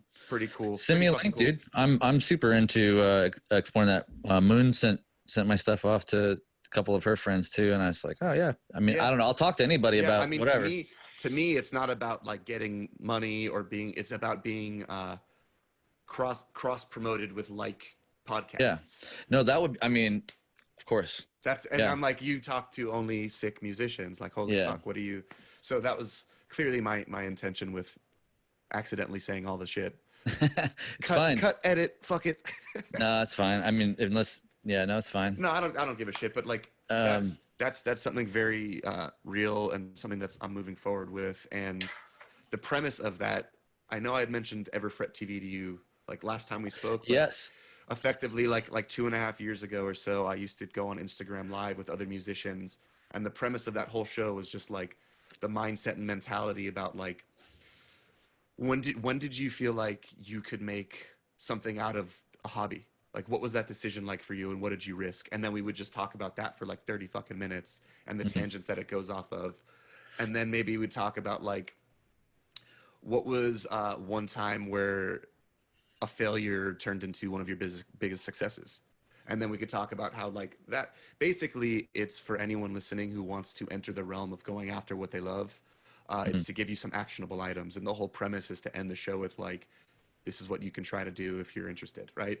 Yeah. So that was like a very fucking bullshit iteration of it. And now I'm going super hard. It's called Mindframe. Which ironically ties into the title of one of my songs on my album. Everything that I do always cross brands. I'm such a shit. But so that's happening, and then I'm turning that into like a Tim Ferriss style book. Do you know Tools of Titans? No. Oh man, Tools of Titans. Do you know Tim Ferriss? I know. Yeah, I know Tim Ferriss. So Tools of Titans is one of his books that he did where he'll get like Arnold Schwarzenegger, fucking Harold and Kumar. I'm just fucking saying random fucking things. Basically a huge spectrum of celebrities and people who are successful, like Warren Buffett and fucking Mark Zuckerberg or whatever. And he asks them the same like 5 questions. And everyone's insight is so completely fucking different. And you're just constantly gathering like pieces. Love it. You're gathering tools, right? So I want to make like the musician's mind frame handbook kind of concept is where I'm after with that. So that the podcast is going to spin into a book while I'm simultaneously making a cookbook and a show. I'm a fucking piece of shit. and then so like there's a lot of other shit that I've got going on. Like I know you and I were talking about some other big things that are working on behind the scenes. That's a kind of cooler idea that hopefully we could talk about in the future when things line up, when the stars align. But like I also have this pretty wild online free like guitar lesson community that I've been doing for about 8 months. And I basically just drop like small free lesson content on there. I'm constantly accessible. I'm constantly dropping what I call mind frame prompts. Like, let's see, where do you see yourself in 10 years? And what are 3 ways that you can do something today to get it? And just by simply saying that thing, 200 people will talk about like 3 actionable items they can do today. And then people who weren't thinking of something will think about something. And the conversations that spiral are fucking insane, dude. That's great. So that's just like one of the threads of like 80 different threads that I have that are all very specific, like mindset based or physical based or like building network or understanding band mentality. There's all these like weird components of it. So that's this like very large experiment that I'm having that because I'm so business minded, it's obviously a stealth funnel So like what I'm doing is all those people are like at the free base level of one of my products that I'm going to be launching soon. So like it's all connected, but it's way the fuck too much. And I'm also doing 8+ hours a week, or I'm sorry, 8+ hours 3 days a week with Ice Nine on writing sessions. So Wow. to answer your question, yeah, we're writing a record right now, and it's like it's so fucking full fledged, dude, that I can't even I can't even breathe. Man, I think I asked that question 2 hours ago or something, but Yes. I'm glad that you finally would circle around and like give me a solid, yeah, man, we're working on a record. I can't. Just It's kidding. something on contracts I have to. You're supposed to beat around the bush when asked about Ice Nine Kills. Got I have it. to sign away on that. Got it. I'm totally So fucking I kidding. would, it's all good. I don't know what you're talking about, but maybe we'll see new music at some point. Well, tell me, let's aim towards wrapping it up, but tell me about what you've been listening to lately. Or do you have any, uh, like smaller artists or any like lesser known musics that we should be listening to? Any genre, doesn't matter. I mean, dude, I'm a highly susceptible person to like influence musically, and that goes on both things of what I'm about to say. So to that degree, I don't really listen to music because I'm always in the writing mode, and I need to protect myself and put myself in a bubble so that I don't accidentally write the song that's on the radio. Yeah, yeah, I can hear So that. that's like a very real thing that I have to get ahead of. Um, and then on the flip side of that, I'm a highly susceptible person to influence. Whatever the fuck my girlfriend has on the radio, whatever she's listening to all the time, is shit that I'll get into. Like for instance, Spencer was over here the other night, and he would be like, "Hey Siri, play this," or "Hey Siri, play that," and I'm doing the same thing for all songs that Sarah knows, and I don't know any of these fucking artists. You know what I Mm, mean? mm, So like there's certain things that I'm like getting like really privy to and drawn to. Like Tigran Hamasyan is someone that I've just been like my eyes have just been like, all right, sure. that guy created Tosin before Tosin knew what Tosin was. You know what I Yeah, mean? Like dude. Yeah. he was doing like the weird, fucked up, angular, rhythmic, janky, unbelievably complex cerebral shit, but just on piano. Mm. And Tosin's a fucking genius for doing what he does. And I'm like seeing them now work together. Did you catch that?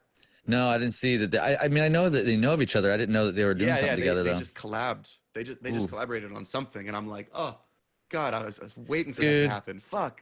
And seeing Tosin on the Yeah, like dude. get the fucking Bill and Ted Bill and 3 Ted. thing. Dude, like I watched that right away. I literally I shouldn't have paid $25 to Amazon for that fucking movie, but I was like, there's no way that I'm not going to. Like Did I just the moment that it so came like out. I remember like wow wow like all those dumb like 80s shit. Was it like Yeah, now modernized like just a slapping little bit. fucking It's just no. It's still shredding. It's it's the still same like little shred licks, but it's Tosin. You know? you could hear Tosin in it. Yeah, yeah, That's just a really little cool, bit. dude. That's Yeah, really fucking cool. yeah, it's Um really cool. so that's someone that I've been like usually when I'm up in the morning like making coffee or something, like I'll put that on, and if Sarah comes in, she's like, turn this off, it's too much anxiety for me. Oof. Yeah, and yeah. I'm like, oh, I love the cerebral shit I in the like morning. But jazz in the morning, baby. yeah, I'm all Yeah, about it. So that's some other shit too, man. I just chuck on some fucking jazz, and yeah. that could be like YouTube, and I won't even know who I'm listening to. Oof. Sometimes it'll just be like Chet Baker compilations. Sometimes it's like Lenny Tristano. Sometimes it's Miles Davis or John Coltrane.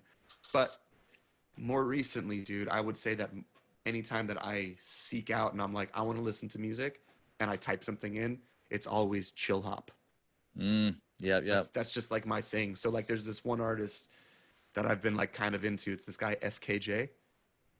Have you heard of him before? Yeah, I think so. I mean, it sounds familiar. It apparently stands for French kiwi juice, which means nothing. But All right. he's unbelievably fucking talented. Is constantly collaborating with everyone in the realm, Hmm. and also is living my fucking lazy life, my lazy couch life. He has a Nice. fucking like all like cedar wood fucking glass studio that's up in the trees. The whole fucking studio is filled with plants and like fucking like Dope. fountains and like fucking like it's like exactly where I want to go. You know what I mean? Yeah, yeah. Um, so maybe that's why I'm so drawn to him. I don't know, but That's cool. that dude particularly has been drawing me to. All right, here we go. I've been learning jazz guitar. I've been Nice. like, I've been opening it up. Let me see if I can grab my little shitty notebook here. Dude, this is how legit I get. When I learn shit, I turn into a high school student. Yes. I like Doodles. I doodle and shit. Like, so I've got like, secondary dominance and my fucking altered dominance and tritone substitutions and chromaticism, parallel movement, all this just like, I love it. I love that you're taking up a whole page for each one of those things. oh yeah, and they like are artistically put together.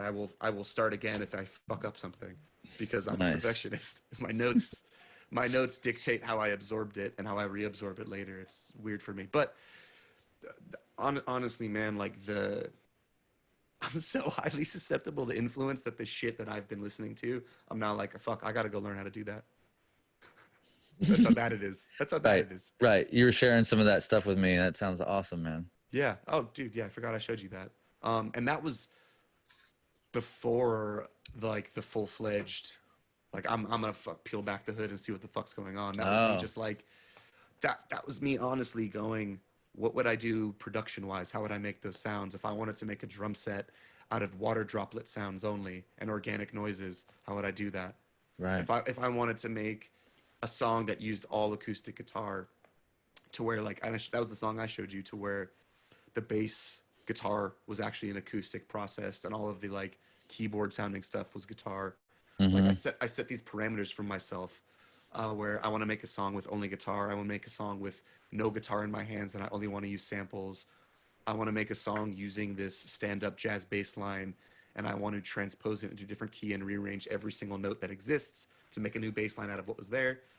It's all about, for me, challenges and learning how to like live into that and fulfill the goal I set for myself. And I think the outcome of it is just like getting a little bit better for the next day, Cool. if anything. No, it's cool. It's cool. It's cool music. I really enjoyed listening to it, and I love those type of kind of limiting / reductionist ways of challenging yourself. Saying I'm only going to work within these parameters for a little while, so that I can hone in on a little something different, and then each time you do that, you develop something that you can then apply globally to larger productions. And it all becomes approaches and techniques to like when you hit that wall again, you're like, I don't know what the fuck to do. Oh, what about that time where I like took a sample and rearranged every single thing to make something new? And then you're in the mix and you got the part and you're on. Yeah. Like it's fun, man. I love the explorative nature of like, thank God this pandemic is here. Dude. Dude, I have to say, like, I'm having, that's my personal paradox, is that like I actually have enough, I have the most amount of time to work in creative sessions for myself, right? Like I was already working from home and I was already the master of my own destiny, but then it's like, then I also don't have to go out to a bunch of live shows every week at all. You know, I mean, that's the thing that I would do the most. Like sometimes I'd be out 5, 6, 7 shows in a week, and you're just like, it's a lot of work. You know, it becomes a lot of work, whether you love it or not. You know, and so I'm just home all the time, and I got so many guitars. I got a Fractal 3 sitting here, and I got a freaking MacBook Pro. It's like, you're set, dude. And I got a big bag of weed. What's up? You know, so it's like, and dude, recently there has been a new flux of like, I got that new tune track. It's not a brand new pack, but it's new to me. I got the hip hop. Right. Like I'm an easy drummer guy. I just pull loops all the time, right? And then alter them a little bit, you know, and you know, and I just write some simple bass line, and it's really been interesting just to be like, Chris, you have all this stuff, and you don't have to be a good bass player to provide like a decent little bit of bass over like a cool drum beat. You don't have to be good at it. No, just like take a stab at it, and then set it down, and then play guitar. You're like, and then, you know, you don't have to even be good at playing guitar when you first pick it up. Like, just, you wrote it, like you did the bass line, so you have I just keep encouraging myself in this Yeah. way. Like, or I'm Yeah, like, yeah, yeah. just be easy with it. Don't be, you know what? And the other day I was like, oh yeah, I haven't used my 808 sub in a long time. I'm going to make a new thing, and just don't be precious with it. Just kind of just do the bare minimum to make something that almost sounds okay. And, and like out of that, like really low expectations, so many little songs, so many different little ideas, the melodies are born in a way because I'm super not expecting anything to happen. But then I'm like, oh, whoa, that's so Dude. simple. And now this is so simple. And together they're kind of super dope. I don't know if this is me throwing a dart and then pinning a target around it, but every time I find these things in our discussion where we could circle back, that's writing like a fool. Yes. Yes. That's all it is. That's what I'm, And that's what, it's that's, that's it, dude. You got it. You totally nailed me, dude. You got me good. Okay. fuck you, bro. No, that's the best. That's it. That's totally it. That's the best. You're just like, well, I'm on this road and I'm going that way. Dude, and I figured that that's kind of this. There's a weird. It's the fool that knows he's a fool is probably the best fucking situation you can find yourself in. Yeah. Totally. Like, I don't claim. I mean, I've had some experience, but I really don't know, honestly. Dude, like, so please pardon me. I don't really know. I love this because I'm clearly fucking throwing a target or throwing a dart and painting a target, but like yeah, it's fine. I've been I call that the Tonka toy truck theory. That's what I teach in my lessons. It's like, do you remember when you got your first toy truck at all? Do you remember that? Yeah, I had a Tonka. I had the yellow one with the classic one. I could when I was first got it, I could get in the back of it. So did I. And that the excitement that you just, oh yeah, dude, and I could like, so that thing, that childlike innocence of like every day where you realize like I could put dirt in it and then I could dump it out and push it down the stairs and fucking like all these like dumb little things that you're just innocently stoked about. Sure. That's good songwriting to me. Is like picking up your guitar like a Tonka toy truck that you've never fucking held before and going, damn, that note is tight. What about this note plus that note? Whoa. And then you like, it's dumb when you like put words to it, but like that's how I write music. Dude, no, that is I'm so happy to hear that. 1 second. That's all of my music is like that. Dude, it's like the thing that it fucking I mean, you know this book, right? The Zen guitar book. Oh yeah. Oh yeah. Right, like it's just Gretchen got me onto that. Gretchen Menn? Yeah. Oh, dope. Yeah, you know, I've read this so many times, and it harkens back to that beginner's mind, the whole thing that it really expresses. Yeah, it's talked about. And it just to always, you know, that this is like you put on the white belt, and no, you only get one belt in this dojo, right? Like, and it just starts to change color as you progress, as you put in the time, as you show up and awaken into what it is that you're there for, and this book, you know, gives you like it talks about how like you don't have to be a master in the way that other people are a master. You can be a master in the way that only you can be a master, and that might mean playing one note or one song or whatever it is, just like with all of your spirit, you know, with all of the concentration and the you know, allowing the forces to align across the grid of you, and offering that. Yeah. You know, I feel that so hard, dude. And so, wow. or you might be the guy that chops up all the fucking bass notes and fucking, you know, and then shreds 30 seconds over it, and then reverses the tape and puts a lot of reverb on it and siphons it through a fucking thing and brings it back from space 3 times from yesterday. Yeah. And then that's your product. Maybe that's you too. Maybe, or somewhere in between. Yeah. You know, middle path, like whatever, but whatever, wherever you find yourself, like push into it, because, what is here, hold on 1 second. I have to pull this up. Is that the kind of book that you could open to any page and it's like, oh, any page right now. I needed that right now. Any page. And I love those kind of books. this was, I wish I could whipped it out quicker. What stands in the way is the way. Yes. So wherever you wake up and find yourself, and it, whatever it is, you know, that is the way. That's like, it's like there's no around, it's only through. Dude. It's kind of that type of mentality. What the fuck is life? I depending on how deep I get into this accidentally, because I have zero fucking filter, like we could edit this out because there's a lot of shit that happened to me that's like the energetic, weird, mystical realm of shit that I'm like, oh, if that's real, then I gotta grow dreads and live in the fucking woods. Like, but it's okay. Oh God. How do I even want to talk about this? Well,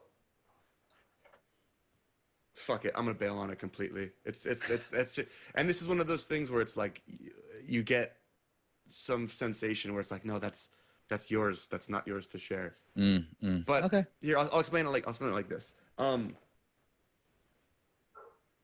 Remember when I was talking to you about like when I was living in Texas and I was going through like ridiculous anxiety, depression, suicidal, fucking all that shit.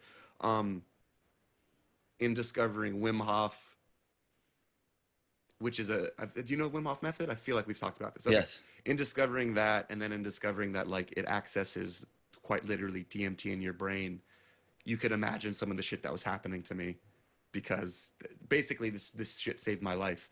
And one of these sessions I had, I walked away just like knowing something intrinsically to be like absolutely true for my life. And it was the single saying, embrace that which I resist. And like, I literally plastered that in huge fucking letters across my ceiling in my room. And it is the only way that I got out of my fucking darkness, is the only reason I joined as Ice Nine Kills. It's the only reason I accepted moving to Los Angeles. That same thing of like, what was the fucking line you said? That which stands, you said something that stands in front of you. Is that what you need to go through? What stands in the way is the way. What stands in the way is the way. Yes. It's like, I'm just tripping out that like that was basically my lifeblood for the past year. Like the only way I got through shit was like that line right there. Yeah. So what the fuck, Chris? Why is that the line you wanted in the book to talk about? What the fuck? I don't know, man. It was just, that's what was, it came up for me. A friend sent that to me just the day before yesterday, and I've been sitting on it, and I just been sitting on it for myself because of recent events. I've had a bunch of things just crop up for me in the last week, and it's all great stuff, but it also has made me,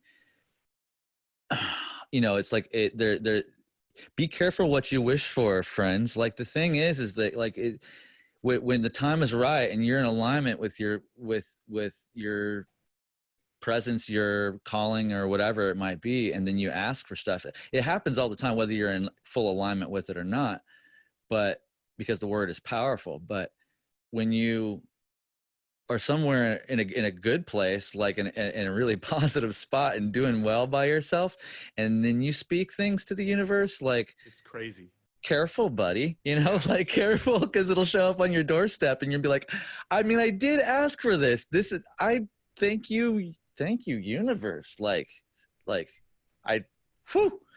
But now I'm a different kind of scared. I'm like, oh, that changes things. So, and I'm not going to go into details, but it's been an interesting week, and mostly, I mean, all completely good, you know? So,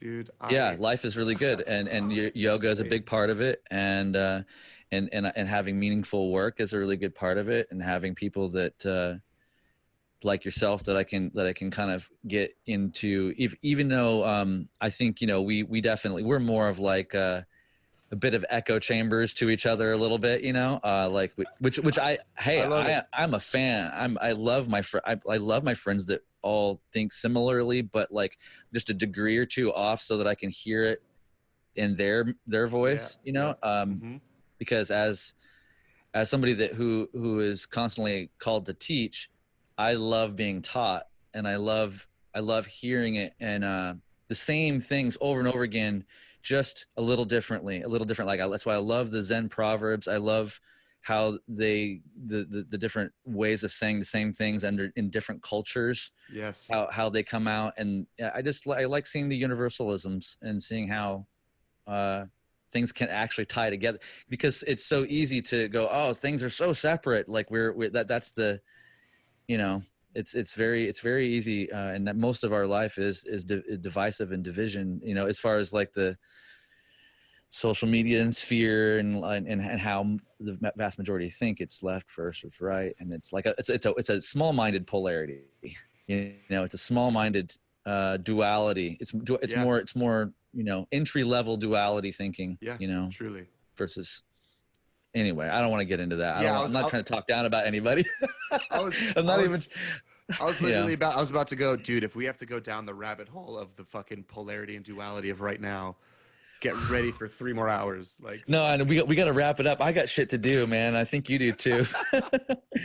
But well, dude, I cleared 8 hours for this. oh my God, I'm dude. Well, kidding. I'm totally kidding. I think I was gonna say my fucking Zoom is always like sending me an email. You have used all of your you know, space. Like, you need to delete something, and I'm like, oh man, whatever. But I had to delete everything so I could actually make space for this today. Oh my God, sorry, dude. No, it's fine. I'm always I already downloaded it. I already used it. I just, you know, I'm just lazy. Fucking I'll back it up. cleaning, baby. Yeah. Hey man, I love you, dude. Like, let's pause it here, and we'll we'll pick it back up. There'll be another round before too long, I'm sure of it. Yeah, because we still have to make a guitar. I know, dude. Oh man, guitars. All right, so send me a text or an email. We'll set up another time. All right, dude. Part fucking 4, I think. Yeah, it'll be part 420, bro. Oh, hella tight. Hella tight, bro. Oh shit. Man. Well, dude, it's always a pleasure, and you know, I love you. Thank you for sharing so much about your process and Yeah, dude. you know, just being a bro, being a dude in Absolutely. the world that's thinking about cool stuff and asking cool questions. Like, that's one of my things I like about you. You ask really good questions. Hey man, I appreciate the unbelievably in-depth conversation we always have, and it's weird to have like someone be like, I feel like I'm always like stifling myself, like with how much I allow myself to be myself. I feel like there's an interesting direct mirror reflection of like, we're just like both doing that and not giving a fuck. And I appreciate you allowing me to be me. And even though everyone is going to see this after the fact. So like, whatever. Dude. Same, dude. Whatever. Same. Whatever. Samesies. It's dope, and I appreciate you, and I love you, man. And I apologize for taking this many hours of your day. So let's put a pause on it. Hearts to you, bro. Love you. Dude. Talk to you soon. Yeah, talk to you soon, Dan. Peace, bro. Peace.